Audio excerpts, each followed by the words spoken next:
చేస్తాము. లగ్నంలో కేతు అంటే చట్ట ప్రకారంగా పనులు చేయడానికి ఇష్టపడతాము. లగ్నంలో కేతు అంటే మనం చాలా కొంచెం మొండి పట్టు ఎక్కువగా ఉంటుంది సార్. కానీ మనకు ఎక్స్‌పెక్టేషన్స్ చాలా తక్కువగా ఉంటాయండి. దాన్ని ఏమంటామంటే వైరాగ్యం అంటాం కదా! నాకేమి వద్దు, వద్దు, వద్దు అనేదంతాను లగ్నంలో కేతు ఉన్న గ్రహం సార్. ఎక్స్‌పెక్టేషన్స్ చాలా తక్కువగా ఉంటాయి. కానీ వీళ్ళు చాలా షార్ప్‌గా ఆలోచిస్తారు సార్ వచ్చేసి. దేవుడు ఉన్నారు అనేది అంటారు సార్ వచ్చేసి. వీళ్ళు లగ్నంలో కేతు ఉన్న వ్యక్తి జ్ఞానం ఎక్కువ కాబట్టి ఏ పని చేసినా ఎవరికీ తెలియకోకుండా పనులు చేస్తారండి. తర్వాత వీళ్ళు ఏ విషయం జరిగినా కూడా వీళ్ళకు వితిన్ 4 అవర్స్‌లోనే వీళ్ళకొచ్చేసి సమస్యలు అనేటివి పరిష్కారం అవుతాయండి.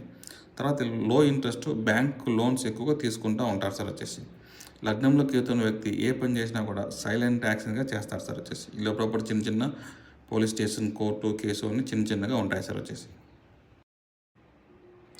అందరికీ నమస్కారం అండి. మనం ఇప్పుడు లగ్నంలో కేతు అంటే ఎలాంటి ఫలితాలు ఉండేది మనం ఈ షార్ట్‌లో చూద్దామండి.